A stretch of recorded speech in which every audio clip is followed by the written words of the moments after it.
Hello friends, ಇವತ್ತಿನ ವಿಡಿಯೋದಲ್ಲಿ ಮೊಳಕೆ ಕಟ್ಟಿದ ಹೆಸರುಕಾಳು ಸಾರು ಹೇಗೆ ಮಾಡೋದು ಅಂತ ನೋಡೋಣ ಬನ್ನಿ. ಈಸಿಯಾಗಿ ಸಿಂಪಲ್ಲಾಗಿ ಬೇಗನೆ ಮಾಡ್ಕೊಳ್ಬೋದು. ಇದನ್ನು ಯಾವುದೇ ರೀತಿ ನಾವು ರುಬ್ಬಾಕೋ ಖಾರ ಹಾಕ್ತಾಯಿಲ್ಲ. ಸಾಂಬಾರು ಪೌಡರ್ ಯೂಸ್ ಮಾಡ್ಕೊಂಡು ಹೇಗೆ ಮಾಡೋದು ಅಂತ ನೋಡೋಣ.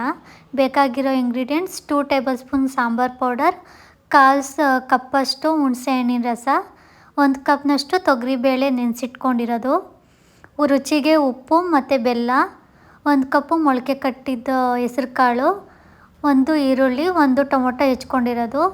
ಇವಾಗ ಕುಕ್ಕರ್ಗೆ ನೆನೆಸಿಟ್ಕೊಂಡಿರೋ ಅಂಥ ತೊಗರಿ ಬೇಳೆ ಹಾಕ್ತಾಯಿದ್ದೀನಿ. ಒಂದು ಚಿಕ್ಕ ಗ್ಲಾಸ್ನಷ್ಟು ತೊಗೊಂಡು ತೊಳೆದಿಟ್ಕೊಂಡಿರೋದು ಹಾಕ್ತಾಯಿದ್ದೀನಿ. ನೆಕ್ಸ್ಟ್ ಇದಕ್ಕೆ ಮೊಳಕೆ ಕೊಟ್ಟಿರೋ ಹೆಸರುಕಾಳು ಹಾಕ್ತಾಯಿದ್ದೀನಿ, 1 ಕಪ್ನಷ್ಟು. ಇದಕ್ಕೆ 1 ದೊಡ್ಡ ಗ್ಲಾಸ್ನಷ್ಟು ನೀರು ಹಾಕ್ತಾಯಿದ್ದೀನಿ ಕೂಗಿಸ್ಕೊಳ್ಳೋದಕ್ಕೆ.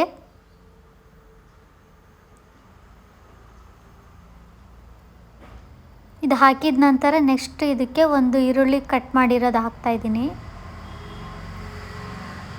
1 ಟೊಮೊಟೊ ಕಟ್ ಮಾಡ್ಕೊಂಡಿರೋದು ಹಾಕ್ತಾಯಿದ್ದೀನಿ. ಇದೆಲ್ಲ ಹಾಕಿ ಕುಕ್ಕರ್ ಲಿಡ್ ಕ್ಲೋಸ್ ಮಾಡಿ 3 ವಿಷಲ್ ಕೂಗಿಸ್ಕೊಳ್ಬೇಕು. ಸೊ ಈಸಿಯಾಗಿ ಮಾಡ್ಕೋಬೋದು. ಇದನ್ನು ಬಿಸಿ ಬಿಸಿಯಾಗಿ ಮಾಡ್ಕೊಂಡು ತಿಂದರೆ ತುಂಬ ಚೆನ್ನಾಗಿರುತ್ತೆ ಅನ್ನೋದ ಜೊತೆಗೆ. ಸೊ ಇದು 3 ವಿಷಿಲ್ ಬಂದಿದೆ. ಇದು ಒಂದು ಬೇರೆ ಬಟ್ಲಿಗೆ ಟ್ರಾನ್ಸ್ಫರ್ ಮಾಡಿದ್ದೀನಿ. ಅದು ಬಾಯ್ಲ್ ಮಾಡ್ತಾ ಫಸ್ಟ್ ಇದಕ್ಕೆ ಸಾಂಬಾರು ಪೌಡರ್ ಹಾಕ್ತಾಯಿದ್ದೀನಿ.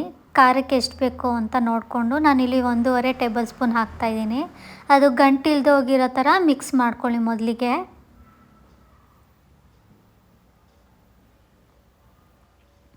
ಕ್ಲೀನಾಗಿ ಮಿಕ್ಸ್ ಆಗಬೇಕು. ನೆಕ್ಸ್ಟ್ ಇದಕ್ಕೆ ರುಚಿಗೆ ತಕ್ಕನಷ್ಟು ನಾನಿಲ್ಲಿ ಕಲ್ಲುಪ್ಪು ಯೂಸ್ ಮಾಡ್ತಾಯಿದ್ದೀನಿ ಮತ್ತು 1 ಟೇಬಲ್ ಸ್ಪೂನಷ್ಟು ಬೆಲ್ಲ ಹಾಕ್ತಾಯಿದ್ದೀನಿ. ಬೆಲ್ಲ ಬೇಡ ಅನ್ನೋರು ಇಲ್ಲಿ ಸ್ಕಿಪ್ ಮಾಡ್ಕೋಬೋದು.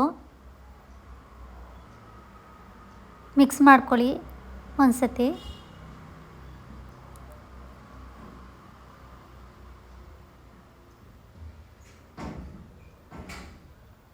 ನೆಕ್ಸ್ಟು ಇದು ಸ್ವಲ್ಪ ಬಾಯ್ಲ್ ಆದಮೇಲೆ ಹುಣಸೆ ಹಣ್ಣಿನ ರಸ ಹಾಕ್ತಾಯಿದ್ದೀನಿ. 1/4 ಕಪ್ ಇಟ್ಕೊಂಡಿದ್ದೀನಿ ನಾನಿಲ್ಲಿ.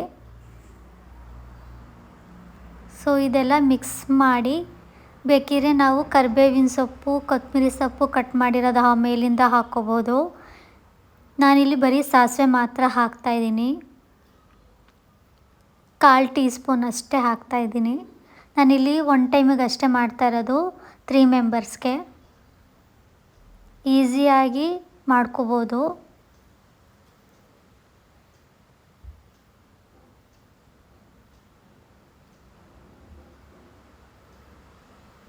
ಇದೆಲ್ಲ ಮಿಕ್ಸ್ ಆಗಿ ಬಾಯ್ಲ್ ಆದರೆ ಮೊಳಕೆ ಕಟ್ಟಿದ ಹೆಸರುಕಾಳು ಸಾರು ರೆಡಿ ಆಗುತ್ತೆ. ಟ್ರೈ ಮಾಡಿ ಎಲ್ರೂ. ನನ್ನ ಚಾನಲ್ ಯಾರ್ಯಾರು ಸಬ್ಸ್ಕ್ರೈಬ್ ಮಾಡಿಲ್ವೋ ಸಬ್ಸ್ಕ್ರೈಬ್ ಮಾಡಿ, ಲೈಕ್ ಮಾಡಿ, ಶೇರ್ ಮಾಡಿ, ಕಮೆಂಟ್ ಮಾಡಿ. ನನ್ನ ವೀಡಿಯೋಸ್ನ ನೋಡಿ, ಕುಕ್ಕಿಂಗ್ ವೀಡಿಯೋಸ್ನ, ಈಸಿ ರೆಸಿಪೀಸ್ನ ತೋರಿಸಿದ್ದೀನಿ. ಸೊ ಇದು ಬೇರೆ ಒಂದು ಬಟ್ಲಿಗೆ ಟ್ರಾನ್ಸ್ಫರ್ ಮಾಡಿದ್ರೆ ರೆಡಿ.